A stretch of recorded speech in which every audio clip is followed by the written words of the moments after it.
Pada kesempatan hari ini saya ingin sedikit berbagi pengetahuan ya friend ya seputar tipe kopling otomatis dan juga tipe kopling manual friend. Jadi dari dua jenis itu ada kekurangan dan juga kelebihannya ya friend ya. Langsung aja kita bahas untuk cara kerja tipe kopling yang manual dan juga yang otomatis friend. Dan juga akan kita bahas seputar mengenai kelebihan dan kekurangan dari masing-masing tipe kopling friend. Oke, langsung aja kita ke intinya friend. Langsung aja saya jelaskan terlebih dahulu sedikit ya tentang cara kerja kopling ini otomatis. Jadi ini adalah perangkat produk ganda ya friend ya. Di sini. Jadi ini adalah mangkoknya dan juga ada kampasnya. Ini komponennya tidak lengkap ya friend ya. Saya hanya menunjukkan cara kerjanya friend. Jadi di saat RPM mesin motor itu masih rendah, mangkok ganda ini belum menyalurkan gerakan berputar yang sangat tinggi ke dalam bagian transmisi ya friend ya. Akan tetapi setelah RPM mesin naik, produk ganda ini baru akan berfungsi menyalurkan putaran ke persneleng ya friend ya. Maka dari itu di saat kita sesudah memasukkan persneleng, mesin motor itu tidak mati ya friend ya.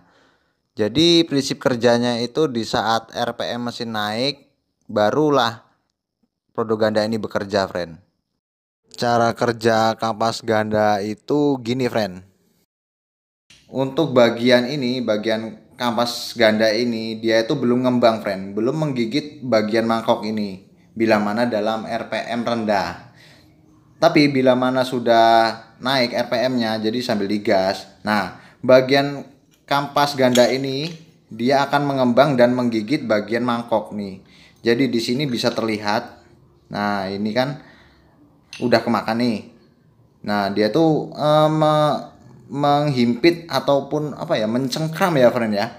Mencengkram bagian mangkokan ganda ini. Nah, dia tuh ngembang dan dia menggigit, lalu dia ditugaskan untuk ikut memutar bagian ganda friend. Begitu friend untuk cara kerja kopling otomatis.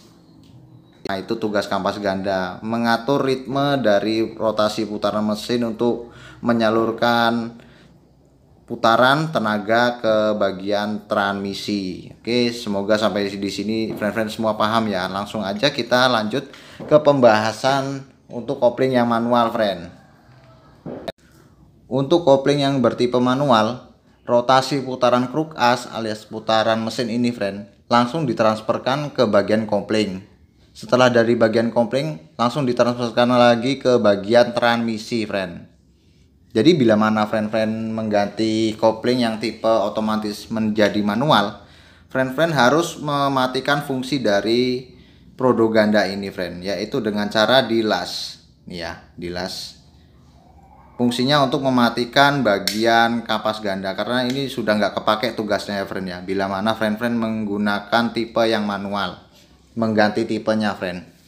Tentu saja dari semua yang kita bahas ini, kontrol ritmenya itu ini ya, ada di bagian sendiri-sendiri ya friend ya. Untuk tipe yang otomatis, jadi ritme putaran mesin itu tergantung dari cara kerja produk ganda ini. Jadi ritme motor saat jalan itu diatur otomatis oleh bagian produk ganda. Dan bila mana yang jenis manual, jadi kita mengontrolnya itu dari bagian kopling friend. Jadi karena ini sudah mati ya, karena yang sudah manual ini sudah mati dan kita mengatur ritme kontrolnya di bagian kopling friend. Nah, jadi di saat kita memasukkan gigi, positif kan kita sambil megang kopling nih. Sambil kita gas pelan-pelan. Sambil kita lepaskan koplingnya sedikit demi sedikit baru motor bisa jalan. Karena apa? Kontrol ritmenya itu ada di bagian kopling friend. Ya. Sampai di sini paham. Jadi kalau untuk yang otomatis itu ritmenya diatur oleh produk ganda otomatisnya, dan bila mana manual diatur oleh kampas kopling alias menggunakan kopling kita mengatur ritmenya ya friend ya. Dari semua pembahasan ini friend, tentu ada kekurangan dan kelebihan dari masing-masing tipe ya friend ya. Untuk tipe yang otomatis ini biasanya ya friend ya, yang cepat kalah itu untuk bagian ininya friend. Biasanya untuk umur pemakaian itu bagian yang cepat aus itu di bagian ini friend, di bagian mangkok dan juga bagian kampas ininya ya, kampas gandanya ini friend. Nah itu kekurangan dari ini, kekurangan dari tipe otomatis. Saran saya bila mana friend-friend mengganti ini ya, mengganti produk ganda yang sudah rusak, friend-friend mending beli yang ini, yang asli, agar kualitasnya lebih terjamin. Karena kalau yang murahan itu cepat ini, cepat gerong alias cepat ini ya, cepat dalam untuk bagian mangkokannya ini. Itu friend.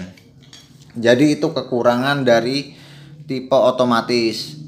Tapi ada kelebihan dari otomatis itu, kita nggak repot-repot mainin kopling ya friend ya. Jadi di saat motor berhenti ya berhenti, di saat kita pengen ngegas ya ngegas, jalan motornya friend. Kita nggak perlu ribet ya friend ya.